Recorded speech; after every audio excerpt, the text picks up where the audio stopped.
Okay, let's dive into something really interesting today.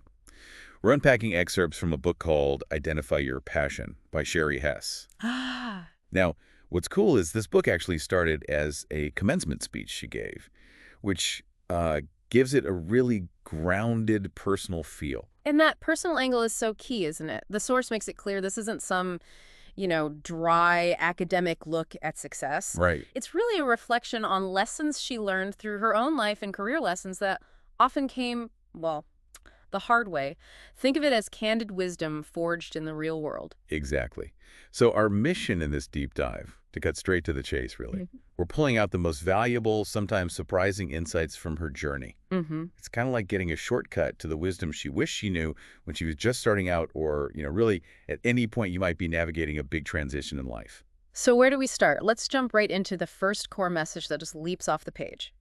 The absolute fundamental importance of identifying your passion. Right. And she's really specific about what she means by that. It's not about some vague dream or something. Mm-hmm. It's about being, well, brutally honest with yourself about what you truly enjoy, what grabs your attention, what you want to do. Yeah. And crucially, this isn't about what your parents or your teachers or, society expects of you. And here's where it gets really interesting. Yeah.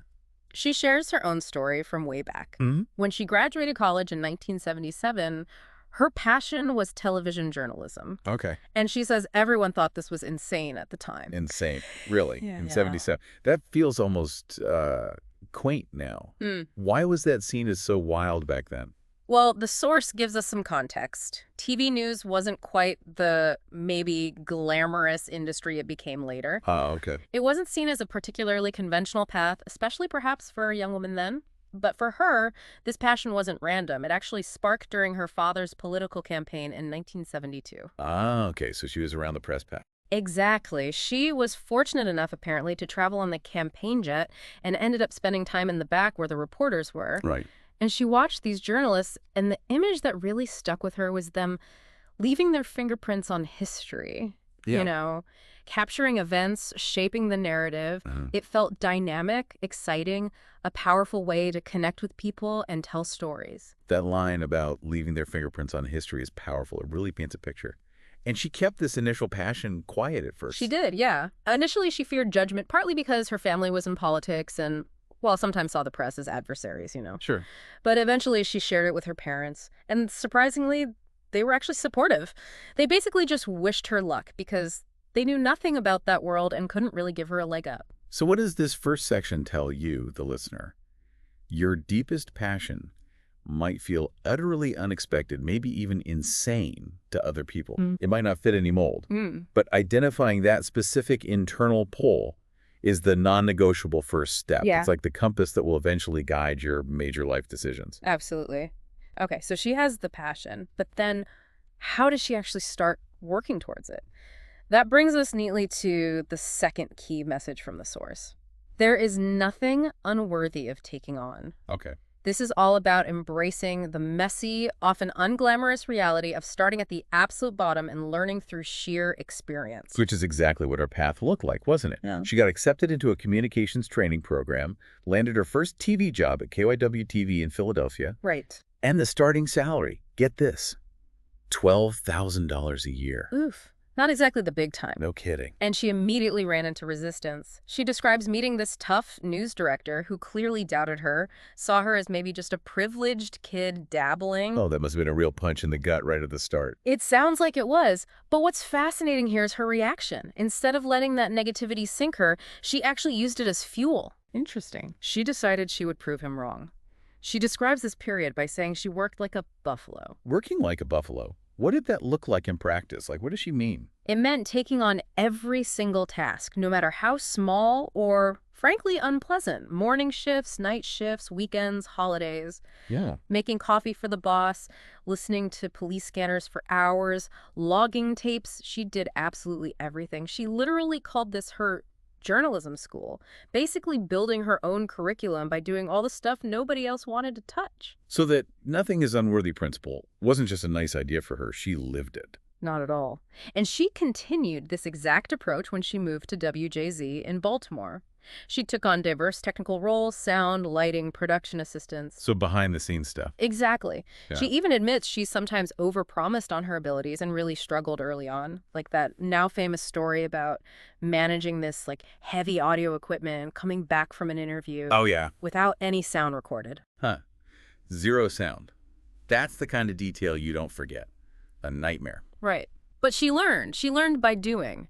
This phase taught her the immense value of starting from zero, learning on the job, and that tackling every single task builds crucial character and, importantly, self-sufficiency. Mm-hmm. It's a powerful lesson, she stresses. Mm-hmm. You have to acknowledge what you don't know and just start at the beginning doing the work, even if it feels like grunt work sometimes. Okay, so she definitely paid her dues behind the camera. The next logical step was getting in front of it. After the 1980 campaign wrapped up, she started auditioning. And this is where she faced some incredibly harsh criticism. Yes. She describes this meeting with a really powerful agent who basically told her flat out she needed to lose 25 pounds and fix her nasal voice. Ouch. Yeah. She says she drove away from that meeting and just cried in her car. Oh, man, that is just brutal. It's so incredibly personal, too. It really is. But in a pattern we kind of see emerging here, just like with that news director, Right. she decided to channel that pain. That criticism became her next campaign, as she puts it, for self-improvement. Rigorous dieting, Ray/Slash says multiple times a week. So what does this specific experience tell you about navigating your own path? According to Hess, it seems negative feedback, even when it's harsh, personal, maybe even unfair, Yeah. can be a catalyst for massive growth. But wow, it requires a really deep internal belief in yourself to use it as fuel and not just be completely flattened by it. Exactly. And despite that agent's initial skepticism, she didn't give up. She worked incredibly hard, started getting small opportunities like interviewing music stars, that kind of thing, and eventually became a local, then a national correspondent for PM Magazine. That journey really underlines her point, doesn't it? Reaching big goals takes time, continuous effort, and learning. Always learning. And yes, along the way, you are absolutely going to encounter judgmental, sometimes even jealous people. Her advice seems to be, don't get hung up on their issues. Right.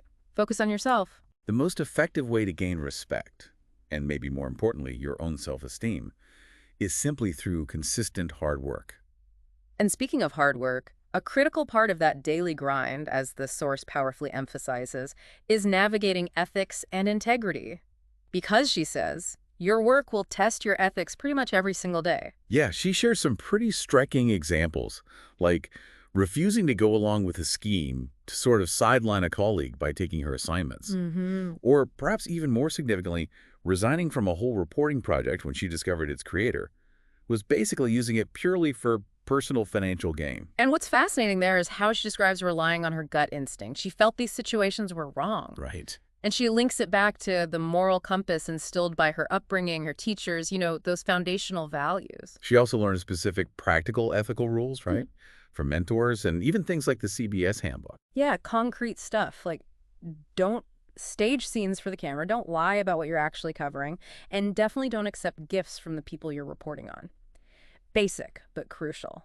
And there's that great story about a cameraman mentor she had. Oh, yeah. He taught her a journalist's role is to report honestly and objectively, never to act like a politician or overtly support a cause they're covering. Ah. She recounted getting kind of caught up in the moment at some trailer park meeting and actually addressing the crowd herself, Wow. only for the cameraman to pull her aside afterward and tell her point blank that was completely unethical for a journalist. Oof.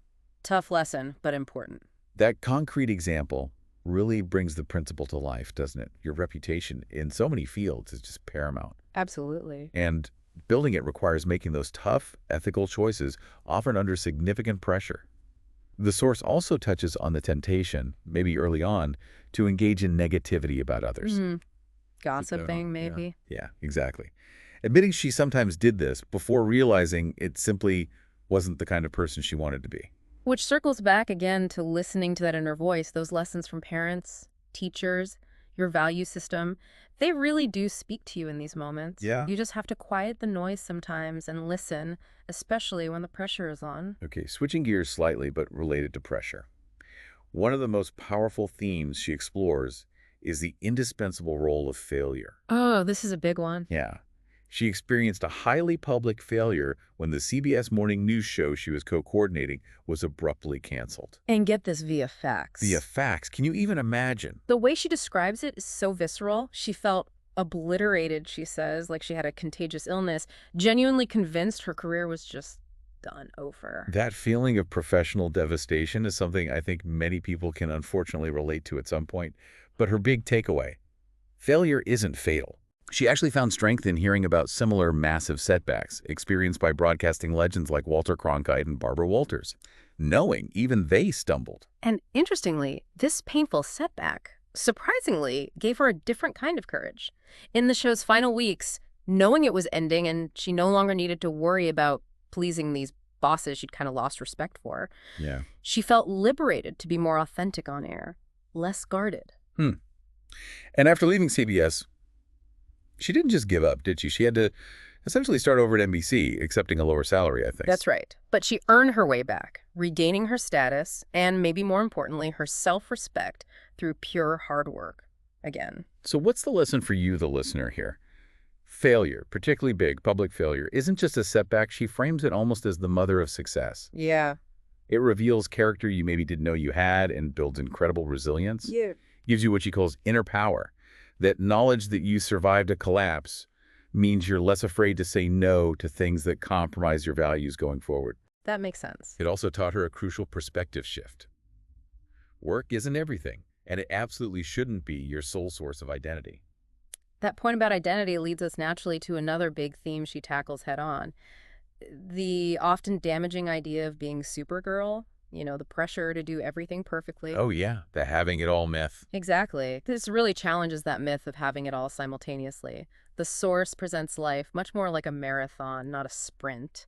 You can achieve many things, absolutely, but you probably can't do all of them at 110% perfection all at the exact same time. Something has to give. She's incredibly candid, too, about comparing herself to other mothers who seem to effortlessly manage everything baking the perfect Halloween costumes from scratch, making elaborate dinners every night, helping with homework. Pinterest moms. Right. And how that comparison just left her feeling deeply inadequate. That comparison trap is so relatable, isn't it? She points out you're always comparing your own internal feelings of falling short to someone else's carefully presented, polished exterior. It's so true. Her path out of this, true humility, she suggests, isn't thinking less of yourself. It's thinking of yourself less, just accepting yourself as you are, assets and disadvantages all included. And balancing work and family, especially after children arrive? Well, that means making tough choices and sacrifices. She shares her own decision to shift to working part-time. Right. Knowing it meant losing her power base, as she calls it, of those weekly national shows, but gaining precious time with her kids when they were young. And dealing with the inevitable guilt that comes from feeling like you're not doing enough in any one area. Not a perfect worker, not a perfect parent. She says that's just part of the process. Yeah. You have to decide what you need internally to feel at peace with your choices, not what others think you should do. He also touches honestly on marriage, stating pretty directly that it's hard work. It's not some fairy tale of constant bliss. Definitely not. It demands continuous effort, compromise, and open communication over many, many years. And a key lesson, she says, her husband taught her. You cannot expect your partner to make you happy. That core happiness has to originate within yourself first. A spouse can be wonderful. They can be the icing, as she puts it, but they can't be the entire cake. You have to bake your own cake first. That's a great metaphor. And forgiveness, both giving it and receiving it, is absolutely crucial in long-term relationships. Choosing to let go of anger and focus on love instead of, holding on to resentment forever. Another strong, really practical point she emphasizes is the foundational importance of financial independence. Yeah, this isn't just about getting rich. It's about the dignity and self-esteem that comes from earning your own money. Right, regardless of your background or marital status. She recounts facing these frustrating assumptions that she didn't need to work, or maybe should stop after getting married. And for her, earning her own living provided a vital source of strength and self-sufficiency. It mattered to her. And one specific regret she shares is not getting a handle on money management sooner. She really stresses how crucial it is, especially for women, she notes, to understand where your money is going and manage it wisely. This knowledge isn't just for yourself today either. It's vital because, as she points out, you may find yourself needing to support aging parents or other family members down the line. That's a good point. And having your own financial resources provides crucial options and flexibility when those situations arise. Finally, connected to money, she touches on generosity. You might reach a point where you don't actually need every dollar you earn. Right. And considering donating some to charity isn't just about helping others, she notes it's incredibly beneficial for your own spirit. Money provides options, yes, but not overspending and consciously giving back adds a different kind of value to your life. And the final, but perhaps most vital lesson she leaves us with is the simple, yet really profound importance of laughter. Ah, yes, can't forget laughter. She makes a pretty bold claim. You will need a sense of humor more than money, more than career success, even more than a good figure. Wow, more than money. That's what she says. Finding a life partner who genuinely makes you laugh is highlighted as incredibly key. She shares that she fell in love with her spouse, partly because he made fun of himself and just kept her laughing constantly. That's lovely. Laughter, she says, is kind of your secret weapon for getting through stress, pressure, and the inevitable difficult situations life throws at you, both at work and at home. She shares anecdotes of finding moments of laughter even in absurd or nerve-wracking professional moments, keeping perspective. And it's not just about external humor or jokes. Right. Like, a huge part of it is being able to laugh at yourself and your own mistakes, Yeah, not take yourself too seriously all the time. definitely. So, what stands out to you from all this?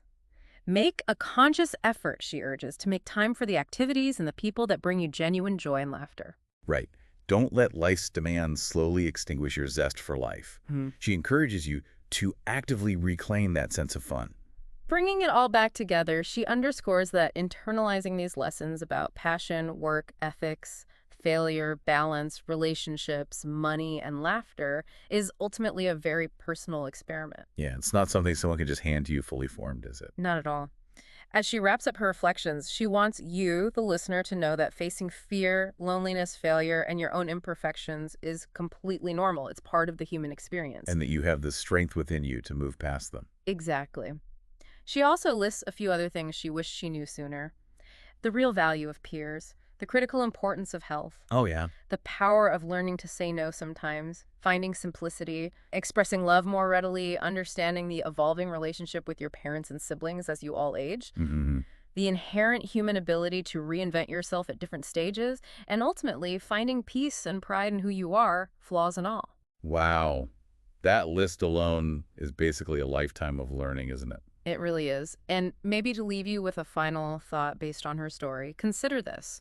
Shari Hess transformed significantly throughout her life. She was that driven reporter in her 20s. Right. Became a wife and mother juggling work and life in her 30s, and later reinvented herself again as an author in her 40s. So the final question for you is, what does that trajectory of change tell you about the potential for continuous evolution and self-reinvention throughout your own life journey? Definitely something to keep in mind as you navigate your own path. Absolutely. Thanks for going on this deep dive with us today.